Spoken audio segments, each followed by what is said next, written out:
Fallout 76 is set to start in Vault 76, one of the few control vaults meant to do what it was actually advertised to do. See, the vaults were never intended to safeguard the citizens of the United States from the ravages of nuclear war. In fact, the higher-ups in the US government never actually figured they would end up in this predicament. They figured that assured mutual destruction would keep both sides of the war from ever unleashing their full arsenal on each other, and because of that, Project Safe House, the plan to install vaults all over the US, was actually meant to further a sinister agenda. The vaults were a ruse, a debate, if you will, meant to abduct people in order to perform experiments on them. These experiments ranged from actual medical experiments to benign social experiments to actually just straight up murder. And it was all in the hopes of collecting data, but whatever use this data was supposed to bring to either the US government or to Vault-Tec was never fully understood, though it is believed that the data was indeed to further human understanding and to further evolution.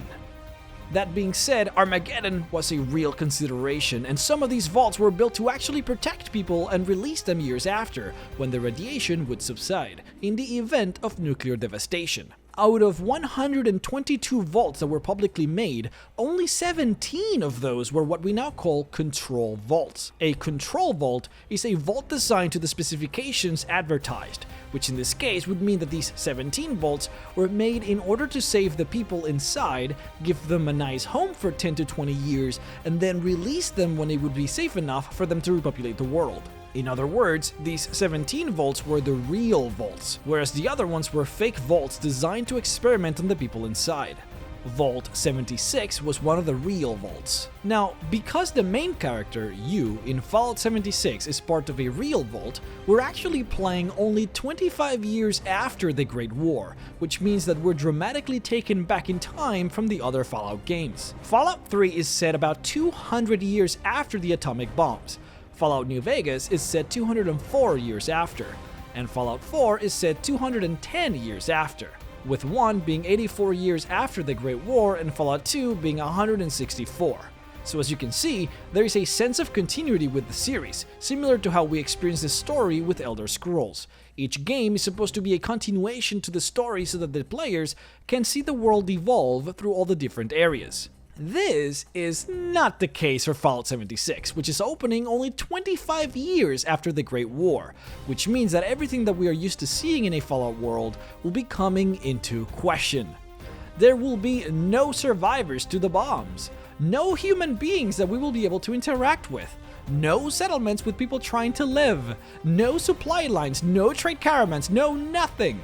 Just a world full of monsters and robots, and probably ghouls. We have already been told that quest givers will be robots, and that a lot of quests will be given by terminals or audio clips, or maybe even notes found in the wilderness.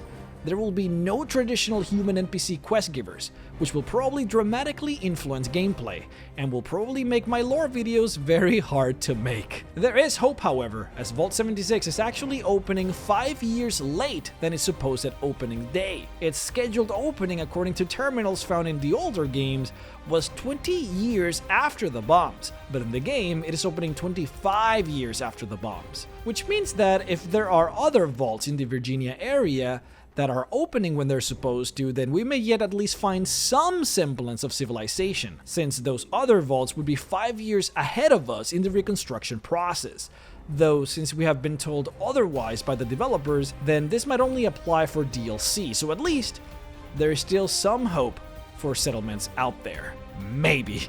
Probably not. Now, in the trailer we were shown a highly advanced mechanical wonder, going by the name of C.A.M.P. Through this device, seemingly we're able to construct houses, defenses, walls, and the like. This is actually not a simple gameplay item, but in fact it is 100% a lore-friendly device. It is told to us that a lot of the vaults, especially the control vaults, were all fitted with state-of-the-art devices meant to help with the reconstruction effort. These devices are extremely rare, and are one of the reasons why the US government worked so hard alongside the Vault-Tec company. See, Vault-Tec was a private corporation, but they were so ingrained in so many US secret projects that many consider them almost like a branch of government. One of the best and most successful projects was the C.A.M.P project, known as the Garden of Eden Creation Kit. Its purpose was to completely reconstruct land and make it beautiful and green. Of course, as a way to fix the barren wasteland that would result from the apocalypse. Vault 76 would most definitely have one of these in store, which would allow probably you as the player to terraform the land in order to make it not just livable, but vibrant and beautiful. Using the kit or the device C.A.M.P, you would be able to easily create cities where you would be able to repopulate the world. In fact, we've actually seen this before. In Fallout 2, there is a city called Vault City. This place was made by the Vault dwellers from Vault 8, who came out from the Vault 10 years after the bombs fell.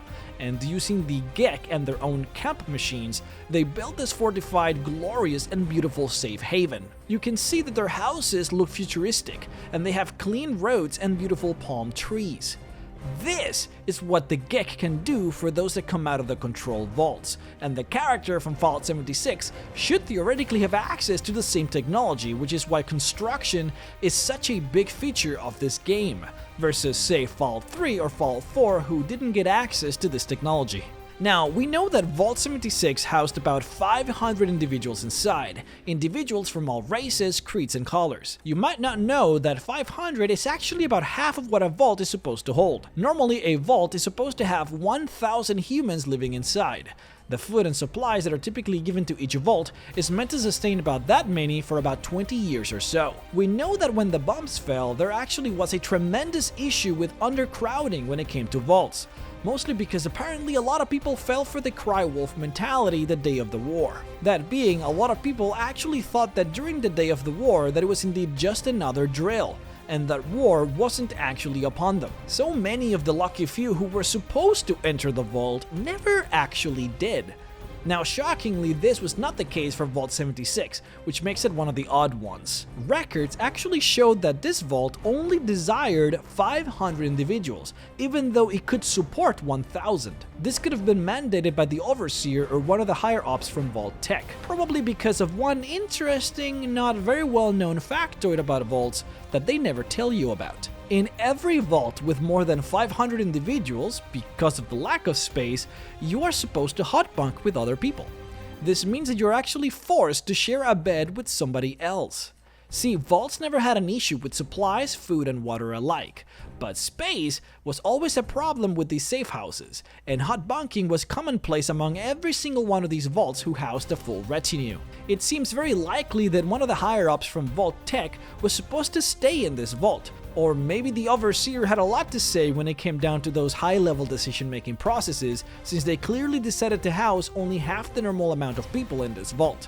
Probably for the purposes of comfort. All I'm saying is, that voice you hear at the beginning of the trailer of what sounds like the Overseer might actually be someone pretty important in the Vault-Tec Corporation, which makes her interesting in my book. See, if you were a higher-up Vault-Tec member and you actually wanted to survive the apocalypse, you would most certainly want to find yourself housed in one of the control vaults instead of any of the other vaults, since we already well know that the other vaults were there to experiment on people. This makes it very likely that you would find a lot of important people in these control vaults.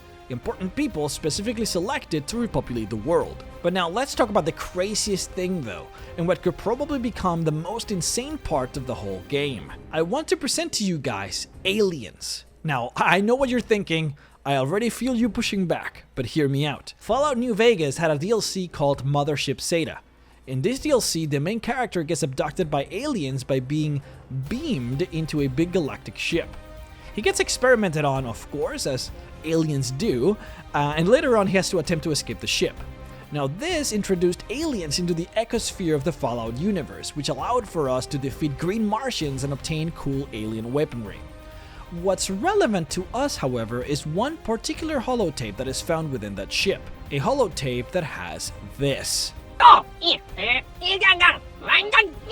Hey now, no reason to get yourselves worked up.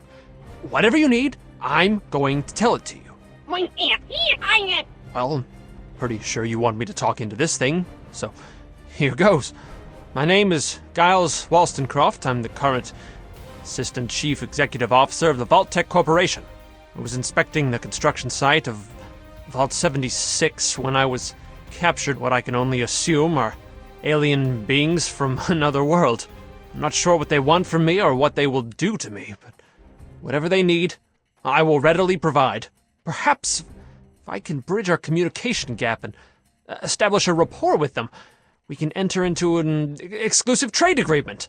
In fact, instead of talking to this damn machine, I'm going to attempt to address them directly. On behalf of the Vault-Tec Corporation, I'd like to extend a heartfelt welcome to you. Wait, you don't need that. Wait! Indeed, what we have there is a high-level executive from the Vault-Tec Corporation who was abducted by aliens directly outside the site where Vault 76 was made. Now, the mothership does move around, and we know that because we get to see the ship in New Vegas, which is in Nevada, far, far away from where this clip is set, which is in Virginia. So we know that the ship moves around the US, and it would be impossible to say with certainty if it would be found here in this game at this moment. But check this out. We were told by Todd Howard that Fallout 76 is going to be using a lot of folklore from Virginia for inspiration for some of the monsters in the game. And I want you to check real carefully one of these monsters popular within the mythos of the region. This is what they call the Flatwood Monster, also known as the Phantom of Flatwoods, or the Braxton County Monster. I don't even know how to describe something like this, other than the fact that it does share a lot of similarities with the idea of an alien. Basically, some futuristic alien creature inside of an advanced, maybe even robotic suit, in order to protect it from the environment. Hell, I would even want to go as far as to say, what if it is a radioactively mutated alien? Look guys, all I'm saying is aliens, come on! We have a folklore monster that looks very alien-like, we have sightings of aliens in the area, hell, more than that, we have a literal abduction that happened literally in front of Vault 76. I honestly think our chances of seeing the return to Mothership Zeta to be very, very likely.